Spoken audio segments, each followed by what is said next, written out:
Hello, I'm Steve Gillen, historian for the History Channel.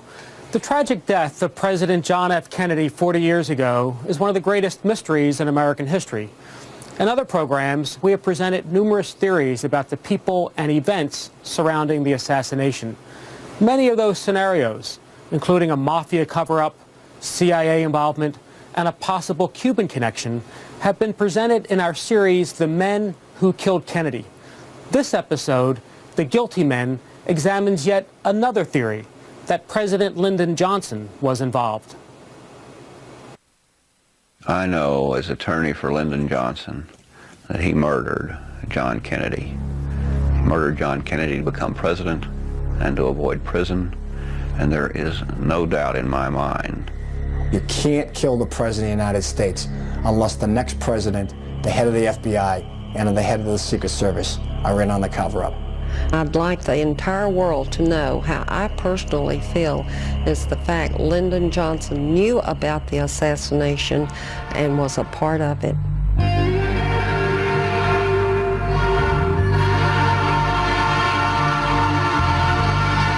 Deep in the heart of Texas lie buried some of the darkest and most well-kept secrets that tell us who killed John F. Kennedy in Dallas on November 22, 1963, and why.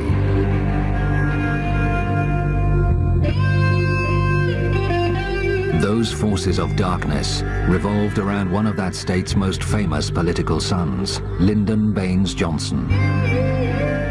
Born in 1908, he grew up in a comfortable middle-class home in Johnson City. At an early age, Lyndon showed a keen interest in politics. From the beginning, he was driven by a determination to win, whatever the cost. In a word, he was ruthless. There wasn't anything he wouldn't do to get what he wanted, regardless of what it was. And probably the best example would be in 1948 when he was running for the Senate. And he was running against a man named Coke Stevenson. And the election was very, very close, a very small number of votes, which forced a recount. And once they did the recount, they found out a 201 vote error in a little place called Alice, Texas. And eventually they found out that the 201 votes had been added. 1 for Stevenson, 200 for LBJ. As a result, he won by 87 votes, and he was nicknamed Landslide Lyndon. But the real name, the name used in the backwards that didn't appear in the newspapers, was Lion Lyndon. And that stuck with him the rest of his life. That rigged ballot became the template for a political career based on bribery and corruption. The full extent of Johnson's criminal activity only began to unravel 11 years after his death.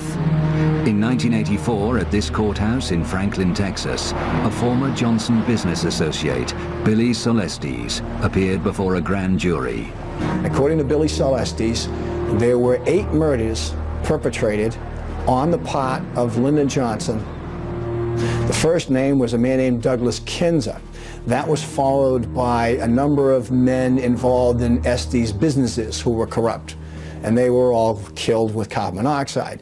Josepha Johnson's name is listed on this Justice Department document. That's Lyndon Johnson's sister. So Estes is accusing the Vice President of the United States of murdering his own sister. And the 8th name listed is the President of the United States, John F. Kennedy. And then there is a promise of knowing more. And if Billy Celestes is telling the truth, and there is every reason to believe he is, it gives you an idea of the depth of the corruption and the ruthlessness of Lyndon Johnson. According to Estes' written testimony, that murderous cycle began in 1951 in Austin, Texas, at this downtown golf course known as Butler's Pitch and Putt. The killer was a Johnson henchman called Malcolm Wallace. Malcolm Wallace was born and raised in Texas. He was Texas bred, Texas educated, a very intelligent man. And when he graduated from the University of Texas, he was evidently recruited by Lyndon Johnson, and he was given a job at the Federal Department of Agriculture. John Douglas Kinzer, the golf pro at Butler's Pitch and Putt, was having an affair with Wallace's wife and with Lyndon Johnson's sister. Lyndon Johnson's sister, Josepha, was an alcoholic. She was a drug user. She was sexually promiscuous. She had loose lips. And who knows what she might tell Kinzer or others about Lyndon Johnson's political shenanigans. Malcolm Wallace walked into the pitch and putt golf course in Austin, Texas, and shot to death in cold blood John Douglas Kinzer. Kinzer died here for his indiscretions. Wallace was soon arrested and went on trial in Austin 3 months later. First-degree murder, open and shut case. He gets a lawyer, known as a Lyndon Johnson lawyer. So Lyndon Johnson is going to do his best to get his friend out of hot water.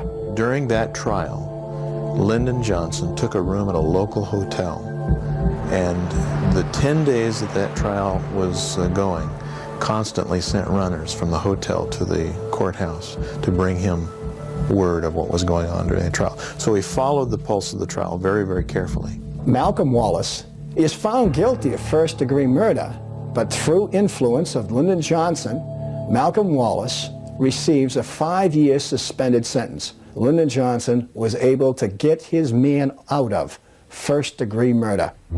Much of the control Johnson exercised was acquired through an early alliance with a fellow Texan.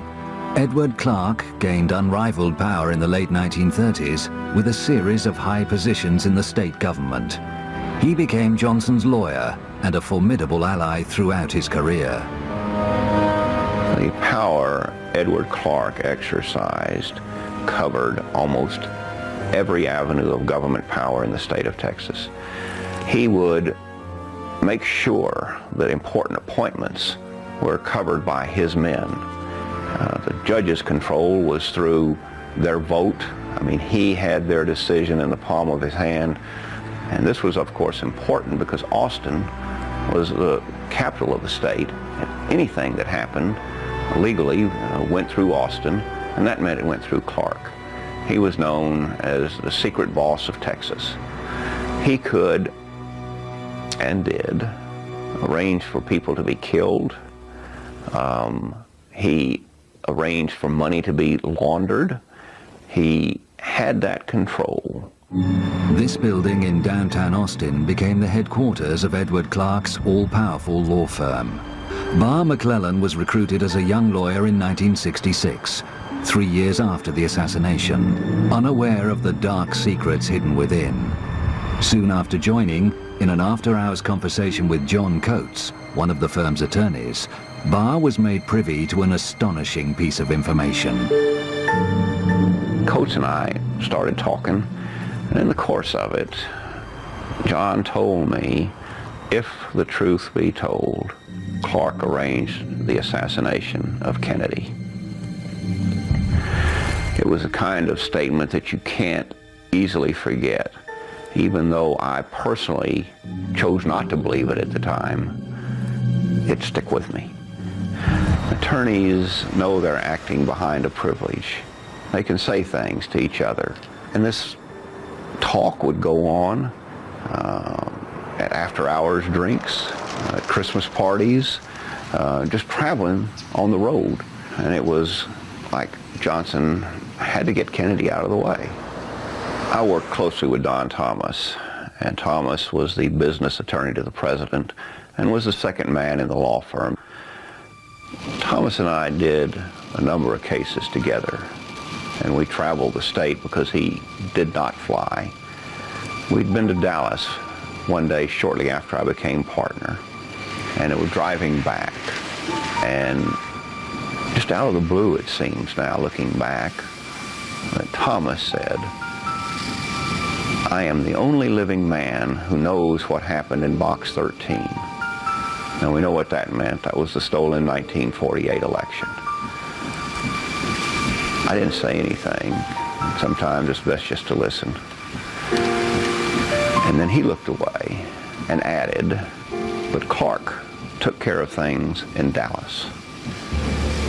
At that point, what I'd been hearing in the law firm, what John Coates had first told me, I knew was true, because this came from a man that was Johnson's business attorney, one of Johnson's most trusted confidants, a man who worked very closely with Johnson during his maturing years, his growing up years, so to speak, and as president. And when I heard that, there was no question but that Clark had been behind the assassination, and he'd done it for Johnson. I know beyond a reasonable doubt that Johnson murdered Kennedy. He acted through Clark. He saw that it was done, and he did it out of a corruption of power that is unequaled in our history. After becoming a senator in 1948, Johnson developed an unrivaled power base in Washington, using his forceful personality, political skills, and corruption. He established himself as one of the most influential men in the nation, but as vice president to Kennedy, he lost much of that authority. By 1961, his past was catching up with him. In Texas, Henry Marshall, a local agricultural official, had begun investigating one of Johnson's illegal sources of funding. Working out of these offices in Bryan, Texas, Marshall had become aware of Billy Solesti's misappropriation of federal cotton allotment funds. Attempts to buy off Marshall had failed, and his investigations were beginning to threaten the vice president himself. Billy Solestes became worried, Lyndon Johnson became worried, and some of them got together and decided, what are we going to do with Henry Marshall? So on one particular day, according to Billy Solestes, Cliff Carter, an aide to Lyndon Johnson, the vice president of the United States, and Malcolm Wallace got together. And finally, Lyndon made the statement, get rid of him. On June the 3rd, 1961, Henry Marshall failed to return home. An extensive search was made of the family farm near Franklin, Texas. His only son, Don, was 11 years old at the time and remembers that day well. My uncle found him on the second attempt when he went out to the place. He was in a very remote location, probably about 3/4 of a mile off the road. My mother had this stone placed here in order to mark the spot. The truck had blood around the sides of it. The side on the passenger side had a dent in the fender behind the passenger door, and that's apparently where my father's head was knocked into the side of the truck, and he had his eye damaged at that point. There were a number of yopon bushes that had been broken, and the gun was laying beside the body, and pretty much nothing else could be seen except signs of a struggle. Local officials immediately ruled it a suicide, despite overwhelming evidence to the contrary. He had been shot 5 times with a bolt-action rifle. He had enough carbon monoxide in his lungs to cause him to pass out at the time he died. There was no effort made to collect any evidence or preserve the crime scene. They had pretty much determined in their minds that this was going to be a suicide. When Billy Solestes testified before the grand jury in Franklin, he implicated Cliff Carter and Malcolm Wallace as the people that were most involved in my father's murder. Wallace being the trigger man and Cliff Carter being the one who arranged for the murder.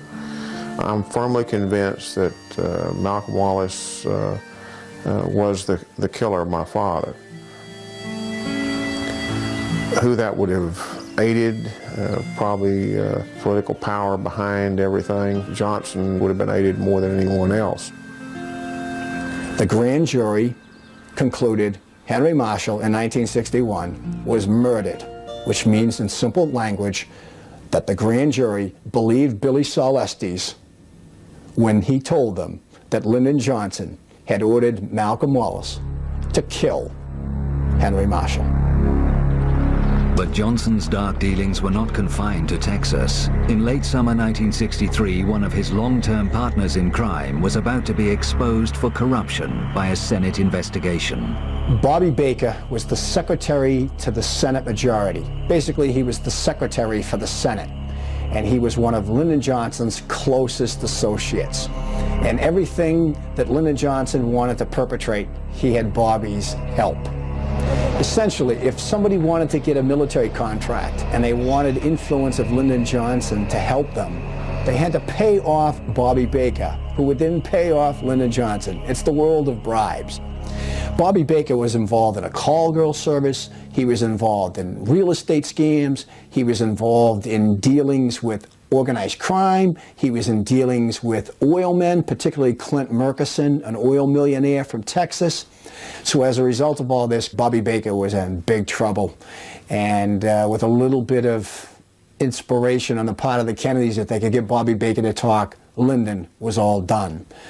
Lyndon Baines Johnson, if Robert Kennedy had his way, would not only not be on the 1964 ticket as the vice presidential candidate, but he would go to jail for the corruption that he was involved with. Although Johnson faced political extinction at the hands of the Kennedys, he had powerful allies with their own agendas that threatened the president, as researcher Gregory Burnham explains. And people would think that he had no enemies. He was so popular, he smiled, he appeared happy. Everyone loved him worldwide. But what people don't seem to understand is behind the scenes, he was making changes, and he was making them decisively, and he was taking some very, very daring steps. He was committed to pull out of Vietnam. By October, he had signed a document, an SAM 263, to that effect.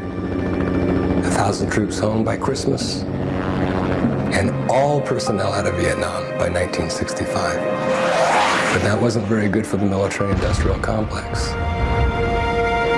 Is abolishing the Central Intelligence Agency, pulling their teeth, holding them to task, back to why they were originally created by Truman. Their original mandate by law is only to coordinate intelligence, not to create the Bay of Pigs. NSAM 55 told the chairman of the Joint Chiefs of Staff that the CIA no longer can do that, and any military operation has to come directly from them to the president, period. That kind of a document really causes problems. But Texas was home to Kennedy's most dangerous opponents. Oil millionaires and billionaires in Texas were petrified of one major factor that John F. Kennedy was considering, cutting the oil depletion allowance. And there was no way they were going to allow that. Essentially, they would save billions of dollars if it stays as it is. It was called a 27.5% oil depletion allowance. John Kennedy thought it was too liberal. One of the key men in this case is Clint Murchison. Clint Murchison is an oil millionaire, owned 500 companies, but he was primarily an oil millionaire. He also controlled Texas, controlled Johnson. His major means of operating and controlling people and influencing people was a little hotel called the Hotel Del Charro in La Jolla, California. It cost $100 a day in the 50s. And at that hotel, he would invite all these powerful, influential people. Richard Nixon would come there. Key lieutenants of Carlos Marcello, the head of the mafia in New Orleans, used to vacation there. J. Edgar Hoover, the head of the FBI, used to vacation there. Free. Every summer for 10 summers. Free. Another Johnson man with close ties to Murchison was a wealthy Texan called D.H. Byrd. D.H. Byrd was an underboss for Murchison. He was a Del Charro regular. He owned the Texas School Book Depository. He also founded the Civil Air Patrol, which was a kind of military organization, and Lee Harvey Oswald was a member of the Civil Air Patrol. Another associate of Murchison at the time is Bobby Baker. Bobby Baker's in trouble with the scandals, and he was in all kinds of business deals with Murchison, and many of them were illegal. So Murchison was concerned that Baker and that corruption would lead to his door. And maybe not only would Baker go to jail and Lyndon go to jail, but maybe Murchison would go to jail. As the forces hostile to Kennedy grew in strength and number, they began to think the unthinkable: assassination. Finally, a new imperative forced their hand. Lyndon Johnson was in big trouble.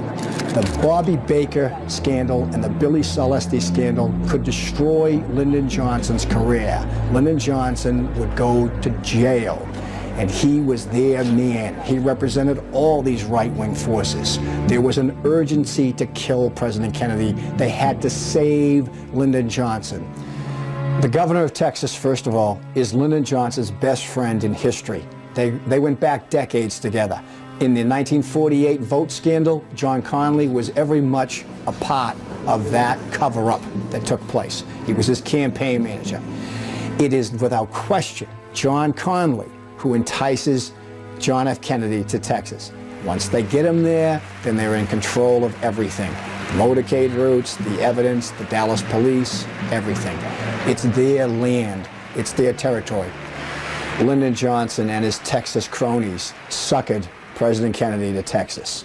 The late Madeleine Brown gained a unique insight into Johnson's role in Kennedy's assassination. She first met LBJ in 1948 at the Adolphus Hotel in downtown Dallas, when he was celebrating his election to the Senate following the infamous Box 13 scandal. I went, I was very young, and it was wonderful.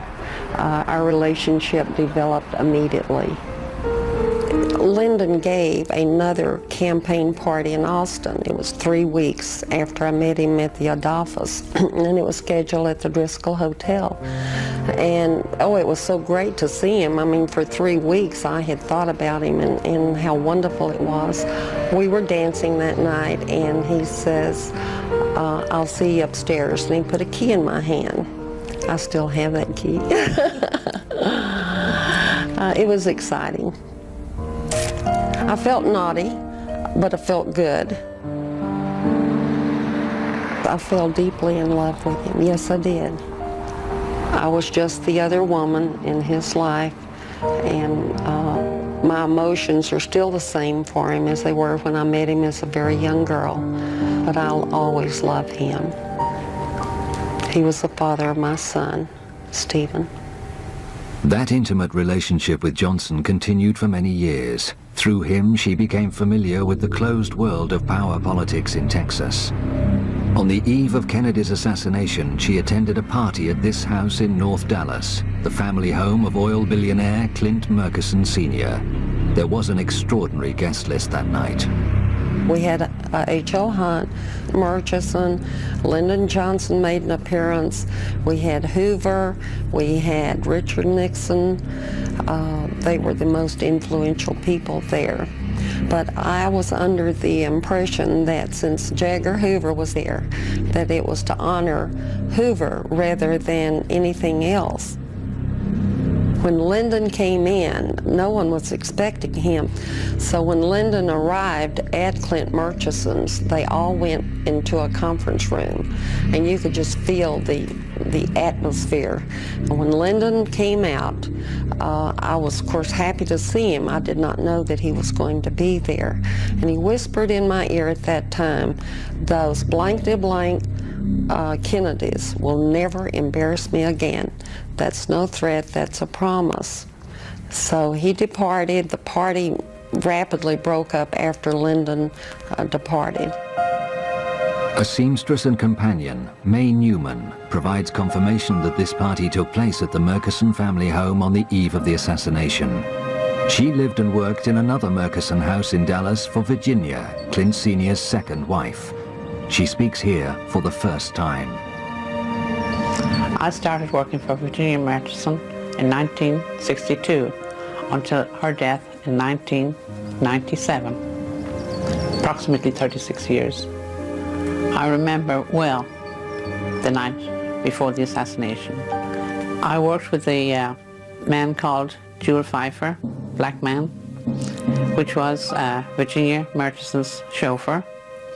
He got a call from her stepson, John, at the big house. They were having a big party for a very special guest that was coming from Washington to go to the party by the name of Bulldog, which I found out later was J. Edgar Hoover. And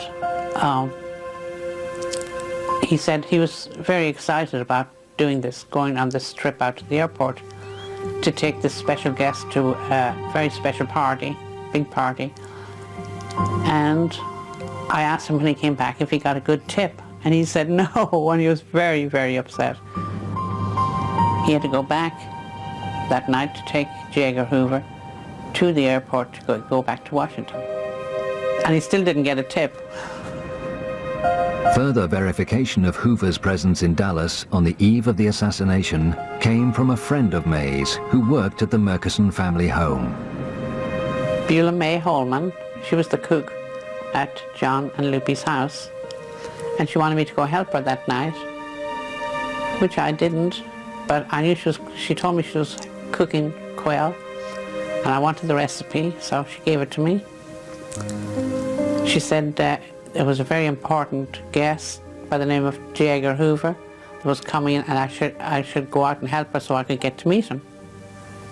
If it was a film star, I probably would have gone, but I didn't know who he was. No, not at that time. Early the next morning, only a few hours before the assassination, Madeleine received a phone call from Johnson, who was back in Fort Worth with Kennedy. Lyndon called me from the Texas hotel, and he was still irate. I said, Lyndon, about last night, and he went to cursing. He used foul language all the time, and he said, those Kennedys, he repeated, they will never embarrass me again. That's no threat, that's a promise. And I'd like the entire world to know how I personally feel is the fact Lyndon Johnson knew about the assassination and was a part of it. Dallas was to become forever linked with the murder of the president. But the rich and powerful men who had met in secret the night before had everything to gain from his death. LBJ was fearful of a long prison sentence, J. Edgar Hoover of losing his job, and the oil men of losing millions of dollars. When the shots rang out on Elm Street the next day, those problems were solved. The shock of Kennedy's assassination and its brutality reverberated around the world, but not everyone was grieving. The mood in the Murchison family home was very joyous and happy for a whole week after, like champagne and caviar flew every day of the week. But I was the only one in that household at the time that felt any grief for his assassination. After the president's murder, Hoover had absolute control of the cover-up. All the physical evidence relating to the crime was swiftly removed to Washington. From the beginning, Oswald was promoted as the lone nut assassin, but in LBJ's home state, tongues were wagging. I met Lyndon on New Year's Eve at the Driscoll Hotel in Austin, and the people in Dallas, I mean, everyone was talking about Lyndon Johnson was the cause of the assassination, and it made my heart very heavy. I just couldn't believe that he could be a part of something so bad. So I confronted Lyndon. I said, Lyndon, you've got to tell me, were you part of the assassination? And of course he had a high temper fit, hit the wall, and he was very irate and angry. And he said, no, I was not, but the oil people, or he called them the fat cats of Texas that I knew, and the intelligence was the cause of the assassination. I am sure Lyndon did not make the plans per se, but he had the key people that he could call to actually do it. If the head of the FBI and the head of the Secret Service and key lieutenants of those two figures are involved in covering up, plus the President of the United States and all his cronies, you don't need a massive conspiracy to get away with this. After the assassination, Cliff Carter, Johnson's aide, made repeated calls from the White House to the district attorney in Dallas, Henry Wade. He was instructed to look no further than Oswald for the guilty man. There was no conspiracy. A similar call was made to the Attorney General of Texas, Waggoner Carr. Then we have Lyndon Johnson himself calling the chief of homicide, Will Fritz, who's really doing the dirt work as far as interrogating Oswald and trying to get to the bottom of this case. He calls him and tells him, you have your man. You have your man. Let it go at that. Lyndon Johnson is trying to control what is going on with the investigation of the assassination of President Kennedy from Washington, D.C. with crucial figures in the case. The late Dr. Charles Crenshaw experienced the new president's controlling hand. He was in the operating theatre at Parkland Hospital with his colleagues, working to save Oswald's life after Jack Ruby had shot him. He was urgently called to the phone in an adjoining office. I picked up the phone, and it was there I heard this voice like thunder that stated, "This is the president, Lyndon B. Johnson." And he asked, "How is the accused assassin doing?" I was so startled. The thing that I could say was, he's holding his own. He's lost a large amount of blood. He said, "Would you take a message to the chief operating surgeon?" It was more of an order than a question. So I said, "Yes, sir." He said, "There is a man in the room. I would like for him to take a deathbed confession." And all of a sudden, the phone went off. I returned to the operating room. I tapped Dr. Shires on the shoulder. He looked at me like, "What are you talking about?" Everyone was working feverishly in the abdomen trying to correct the wounds there. I said, "Guess who I've been talking to?" I said, "The President of the United States called and wants that man over there to take a deathbed confession." And Shires looked at me like I was crazy, and we both realized that there was no way Lee Harvey Oswald, had he survived, would have been able to give any testimony until 2 or 3 days after the procedure. But still in all, the President had called, and I did relay the message. When Dr. Crenshaw published his story in 1992, he suffered an avalanche of criticism. It was argued that Johnson made no such call. Crenshaw's critics were proved wrong by a former chief switchboard operator at Parkland Hospital, Phyllis Bartlett. The call came in and said, "Hold the line for the president." And for a second, I couldn't, I was still thinking Kennedy, and I was kind of taken back for a minute, and then in a few seconds, it was just a matter of a second, he came on in a loud voice. He said, "This is Lyndon Johnson. Connect me to the accused assassins, doctor." It sounded the same as it had been on newscasts when I would hear him speak.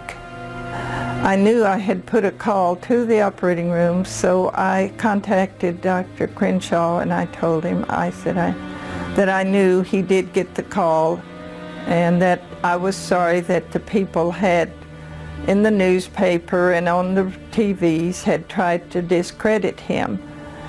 And that was when I spoke out. From the moment he became president, Johnson had authority over every aspect of the cover-up of Kennedy's murder. He was unassailable.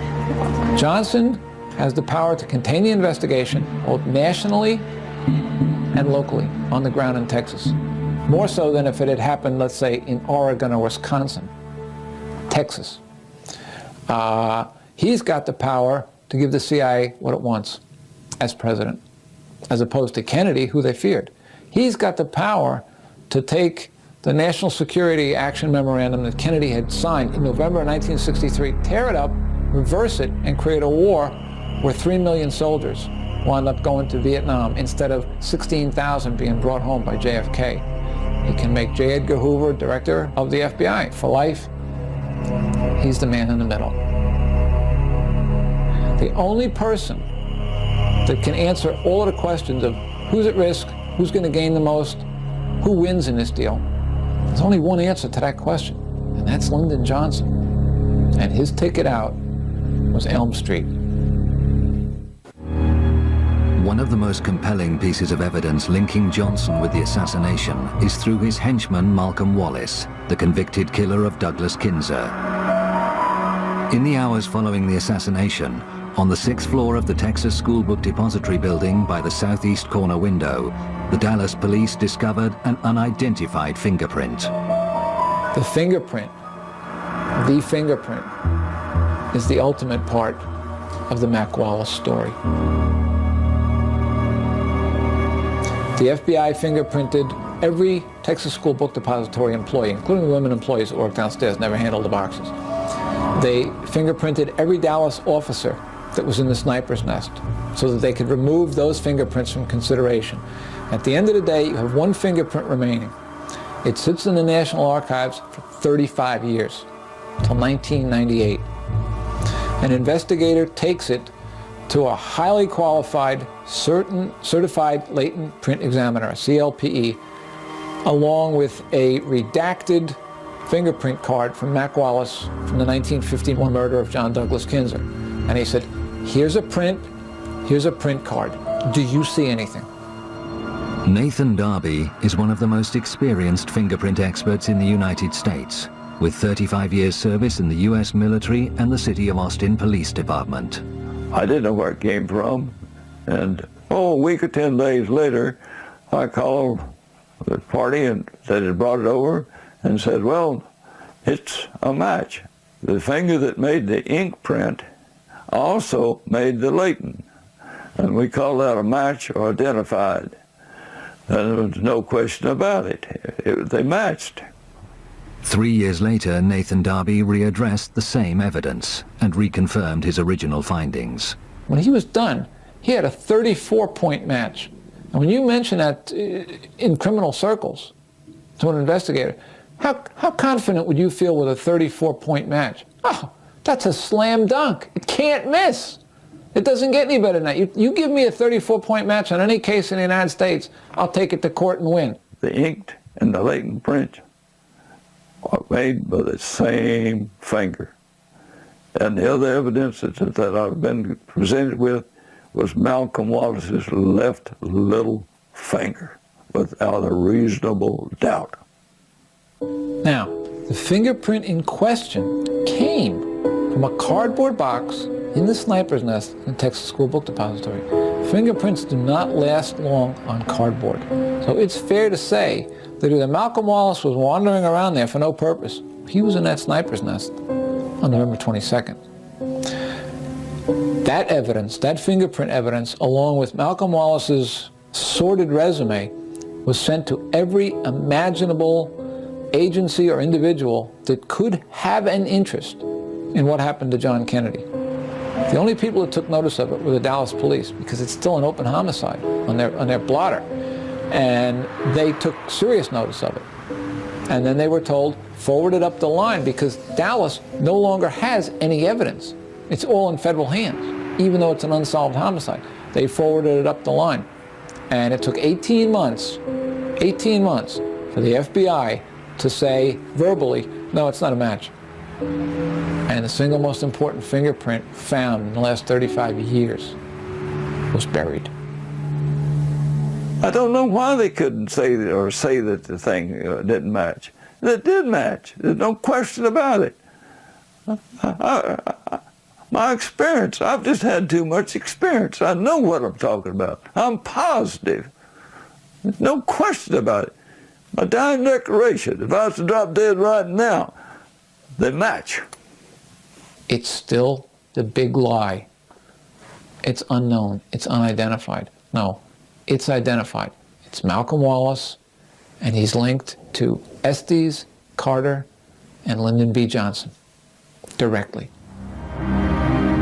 According to the official record, Malcolm Wallace died in a single car accident on this lonely stretch of Texas highway on the night of January 7th, 1971. There were no witnesses. His body was taken to a local hospital where he was pronounced dead. He was buried here close to other family members. 8 months later, another key member of LBJ's inner circle, presidential aide Cliff Carter, died unexpectedly. But shortly before his death, he met with Billy Solestes. They discuss all these murders that Cliff Carter is knowledgeable about. Now, Billy knows about some of them, but Cliff knows about more, and he fills him in on all the details. Malcolm Wallace being a central figure in most of these murders. And there are over 17 murders that Carter tells Estes about. And he actually tells Estes that he fears for his own life. And within 2 days' time, he's dead. Johnson's attorney, Edward Clark, was one person who prospered. But when LBJ was brought low by the Vietnam War and decided not to run for a second term, Clark felt shortchanged for his role in the assassination, according to his legal partner, Barr McClellan. He expected $8 million spread over 8 years, over the 2 terms Johnson was to serve. When those terms were cut short by Johnson's sudden and unexpected resignation, Clark was $4 million short. He was not a man to be denied. When he had done a service, he was going to be paid. Planning ahead, he went to Big Oil and Big D, went to Clint Murchison to say, look, I've done y'all a great service. I deserve more. I'm going to get it. Murchison agreed with him and suggested he file for a well in the middle of the great East Texas oil field. He called me in as his personal attorney to make the first bid for getting that money, and he was not successful in getting $4 million, but he got his $2 million. So when all was said and done, Clark realized $6 million for the assassination of John Kennedy. Barr McClellan believes documentary proof of these dark deeds lies in the Johnson-Clark legal records. For many years they were kept in a high-security area above the Clark offices, known as the penthouse. Any of us attorneys could get into the general area, but the secret area, the Johnson area, was locked off, accessible to no one. I have a strong belief that there are substantial records somewhere that show this conspiracy and its both evolution, its execution, and its cover-up. But I don't know where they'd be. We need to see them. Johnson was ultimately consumed by the high office he had so unscrupulously striven for. A broken man, he retreated to his Texas ranch, where his lawyers were to secretly summon a psychiatrist to deal with his deepening depression. An immediate concern at the law firm was that he would say too much. $1 million was available to the psychiatrist to keep anything from coming out. The one reason for all these protections was the greatest demon that was dogging Johnson at the time, and that was the assassination of John Kennedy and the role he played in it. We had to keep it covered up, and for sure we had to keep the psychiatrist muzzled, and we did. But if any one set of records needs to be produced, the psychiatric records should be disclosed to the American public, because they will, I am confident, disclose his role in the assassination. Only 4 years after leaving office, Johnson died. But there are those living who are still afraid to come forward to tell what they know about the guilty men. People are afraid of him dead. He's been dead since 1973, and his shadow still casts fear in this country, especially in Texas. Undaunted, across the nation, the questioning voice of the American people will not be silenced. An overwhelming majority refuse to accept their government's version of what happened in Dallas on November the 22nd, 1963. There's no statute of limitations on murder. If they're still continuing to cover it up in 20 more years, that's obstruction of justice. It's a conspiracy. The men who killed Kennedy don't end with the people who pulled triggers. It should be important to all of us that we get to the bottom of this. Just as John Kennedy's car took an incredible turn when it went on to Elm Street, 300 feet later, our form of government, our way of life, our way of respecting our government, our way of being respected by our government, took that same kind of bizarre wide turn, and we haven't gotten back on the straight and narrow yet. The Kennedy assassination was the end of faith in government. And so it's up to the little man to fight the odds. Davy Crockett, Sisyphus pushing his rock. Someone has to keep fighting the odds. And even though you know the chances are that you're never going to get a resolution to what you're fighting for, you have to fight for it anyway. Just the principle of justice. Just the principles of American democracy. Don't give up. Keep fighting. This episode has presented one viewpoint. We have also presented many other theories in numerous programs. For the History Channel, I'm Steve Gillen.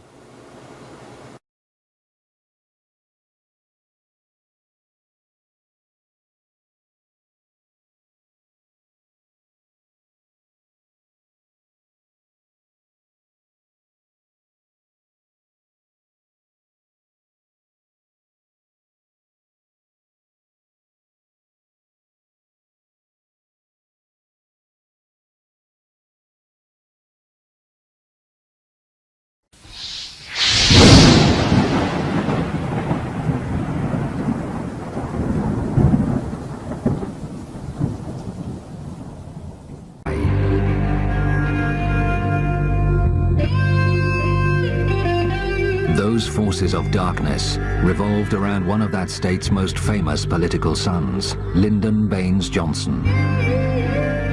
Born in 1908, he grew up in a comfortable middle-class home in Johnson City. At an early age, Lyndon showed a keen interest in politics. From the beginning, he was driven by a determination to win, whatever the cost. In a word, he was ruthless. There wasn't anything he wouldn't do to get what he wanted, regardless of what it was. And probably the best example would be in 1948 when he was running for the Senate. And he was running against a man named Coke Stevenson. And the election was very, very close, a very small number of votes, which forced a recount. And once they did the recount, they found out a 201 vote error in a little place. Lyndon Johnson was involved. I know as attorney for Lyndon Johnson that he murdered John Kennedy.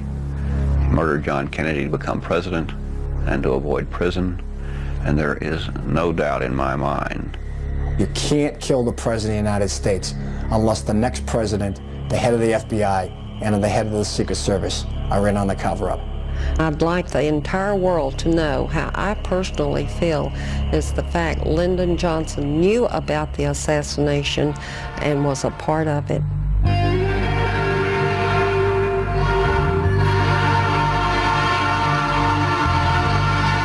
Deep in the heart of Texas lie buried some of the darkest and most well-kept secrets that tell us who killed John F. Kennedy in Dallas on November 22nd, 1963, and why. A place called Alice, Texas. And eventually they found out that the 201 votes had been added. 1 for Stevenson, 200 for LBJ. As a result, he won by 87 votes, and he was nicknamed Landslide Lyndon. But the real name, the name used in the backwards that didn't appear in the newspapers, was Lion Lyndon. And that stuck with him the rest of his life. That rigged ballot became the template for a political career based on bribery and corruption. The full extent of Johnson's criminal activity only began to unravel 11 years after his death. In 1984, at this courthouse in Franklin, Texas, a former Johnson business associate, Billy Celestes, appeared before a grand jury. According to Billy Celestes, there were 8 murders perpetrated on the part of Lyndon Johnson. The first name was a man named Douglas Kinzer. That was followed by a number of men involved in Estes businesses who were corrupt, and they were all killed with carbon monoxide. Josepha Johnson's name is listed on this Justice Department document. That's Lyndon Johnson's sister. So Estes is accusing the Vice President of the United States of murdering his own sister. And the 8th name listed is the President of the United States, John F. Kennedy. And then there is a promise of knowing more. And if Billy Celestes is telling the truth, and there is every reason to believe he is, it gives you an idea of the depth of the corruption and the ruthlessness of Lyndon Johnson. According to Estes' written testimony, that murderous cycle began in 1951 in Austin, Texas, at this downtown golf course known as Butler's Pitch and Putt. The killer was a Johnson henchman called Malcolm Wallace.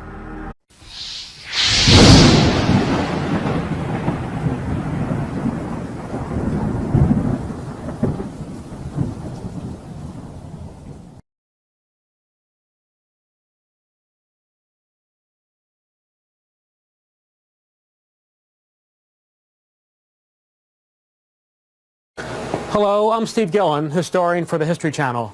The tragic death of President John F. Kennedy 40 years ago is one of the greatest mysteries in American history. In other programs, we have presented numerous theories about the people and events surrounding the assassination. Many of those scenarios, including a mafia cover-up, CIA involvement, and a possible Cuban connection, have been presented in our series, The Men Who Killed Kennedy. This episode, The Guilty Men, examines yet another theory, that President